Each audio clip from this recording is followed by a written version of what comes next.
एक मेरा मनमीत जहां, एक मेरा मनमीत जहां, दूजा है कोई और नहीं, और नहीं कोई और नहीं।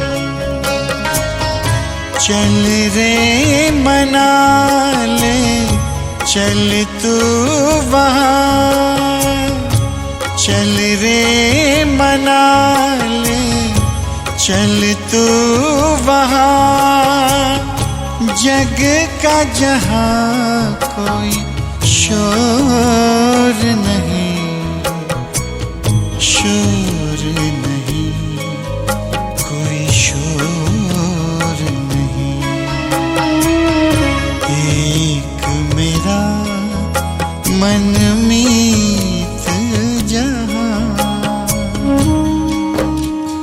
दिल को बड़ा सुकून मिला है, मन को मिला है चैन,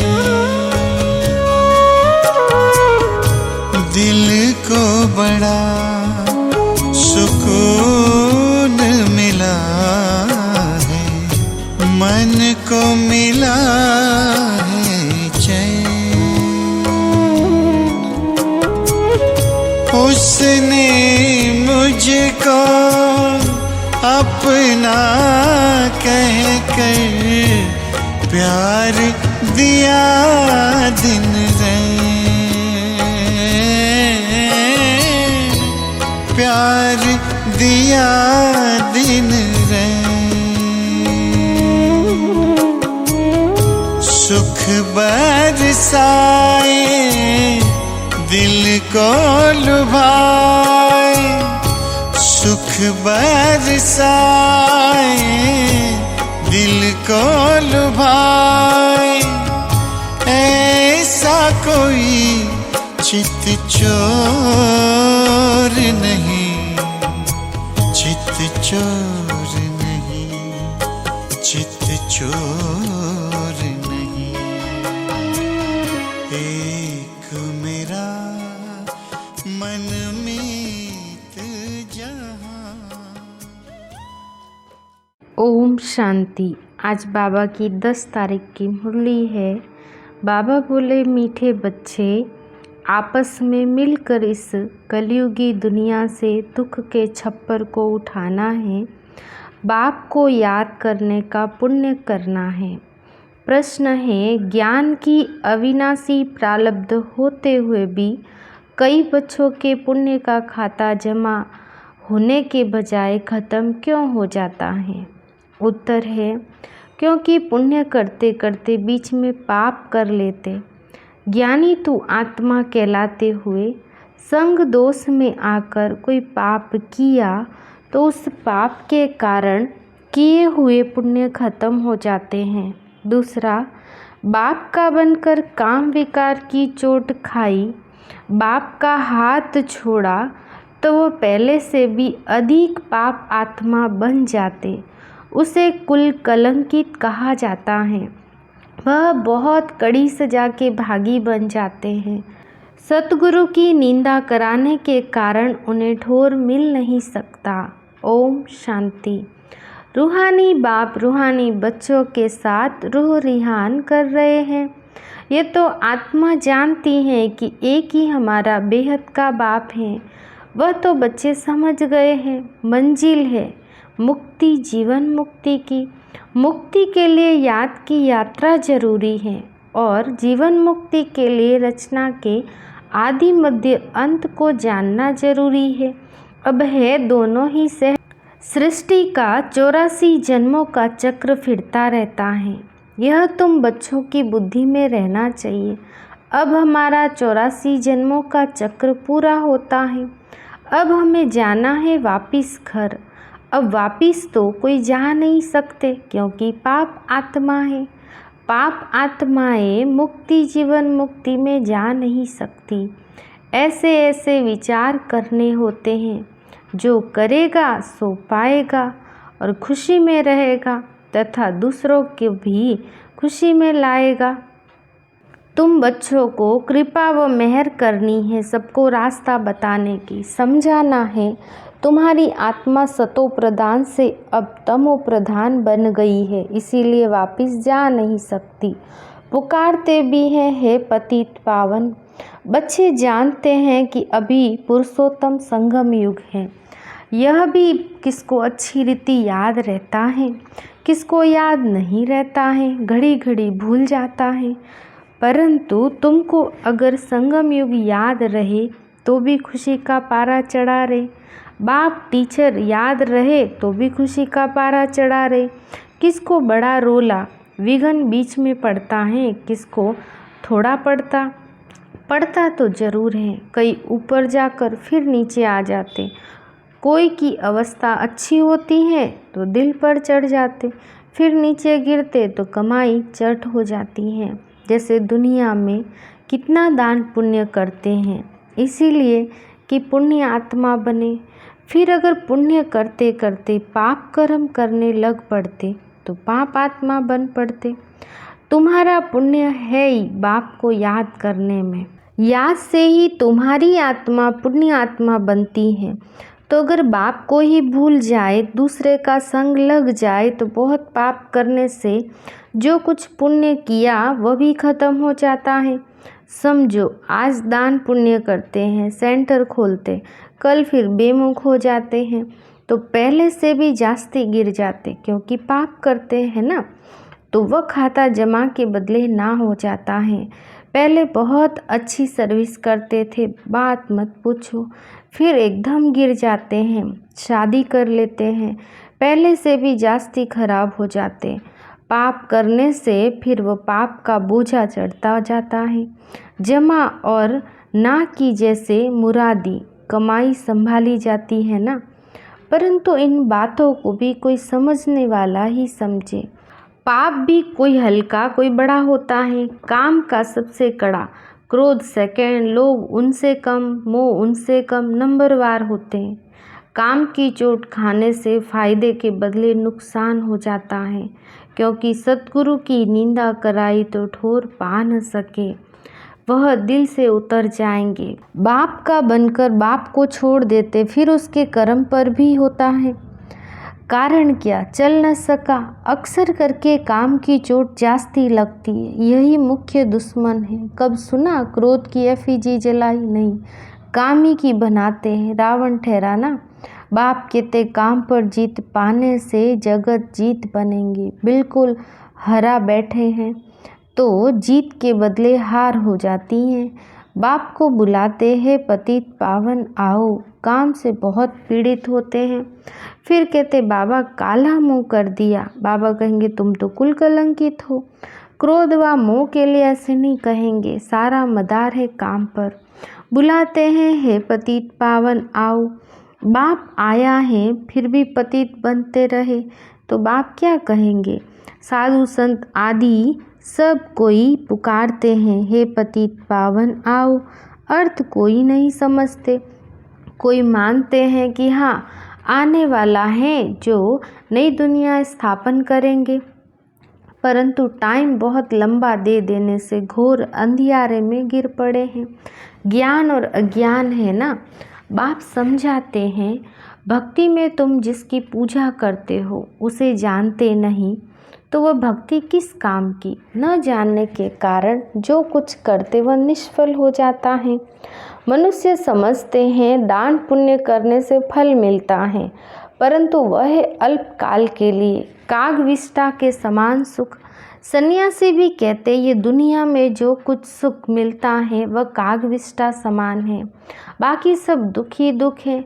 बाप कहते हैं माँ में कम याद करो तो तुम्हारे सब दुख दूर हो जाएंगे। विचार करो कि हम कितना याद करते हैं। जो पुराना हिसाब खत्म भी हो और नया जमा भी हो, कितना कोई जमा करते हैं।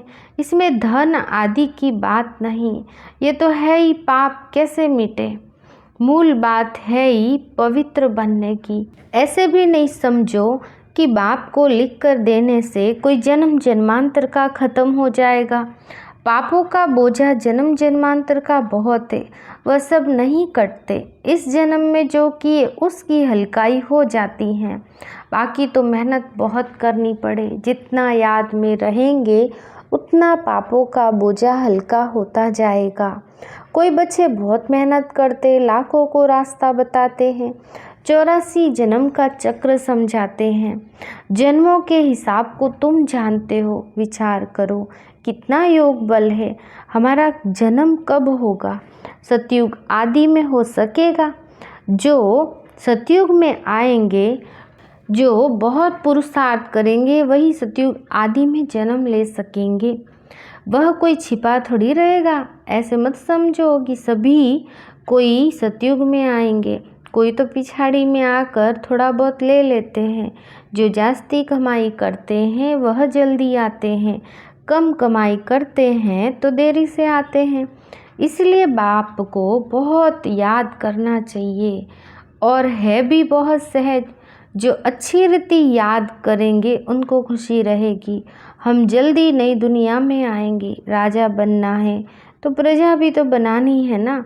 प्रजा ही नहीं बनाएंगे तो राजा कैसे बनेंगे? कोई सेंटर खोलते हैं, उनकी कमाई भी बहुत होती है, फ़ायदा होता है तो 2-3 सेंटर भी खोलते हैं। सेंटर तो बाबा भी खोलते रहते हैं। जो करते हैं उनका हिसाब उसमें आ जाता है। मिलकर तुम सब दुख का छप्पर उठाते हो ना, सबका कंधा मिलता है ना, तो हिसाब सबको मिलता है। जितना मेहनत करते हैं उतना ऊंच पद मिलेगा। उनको खुशी भी बहुत होगी। देखा जाता है कितनों का उद्धार किया। सर्विस बहुत अच्छी करते रहते। जो मिसाल देते हैं मम्मा का, बाबा ने बहुत अच्छी सर्विस की तो उनका कितना कल्याण हो गया। मूल बात है सर्विस करने की। योग की भी सर्विस है ना। डायरेक्शन मिलते रहते हैं, कैसे याद करना है। ये बिंदी का राज भी बाबा ने अब समझाया है। अब आगे चल और भी सुनाते रहेंगे। दिन प्रतिदिन उन्नति होती जाएगी। पॉइंट्स निकलती रहती हैं। बहुत डिफ़िकल्ट भी नहीं है, सहज भी नहीं है। जो सर्विस में तत्पर हैं वह झट पॉइंट को पकड़ लेते हैं। जो सर्विस में नहीं रहते उनकी बुद्धि में कुछ भी नहीं बैठता। बिंदी बिंदी करते रहते, परंतु कैसे बिंदी को याद करे, कैसे बिंदी को देखे, है बहुत सहज बात। कोई बिंदी को सामने रख थोड़ी याद करना है, ये तो समझने की बात है। आत्मा कितनी छोटी बिंदी है। आत्मा का नाम, रूप, देश, काल कोई बता नहीं सकेगा। परमात्मा के लिए पूछते हैं, उनका नाम रूप देश काल क्या है?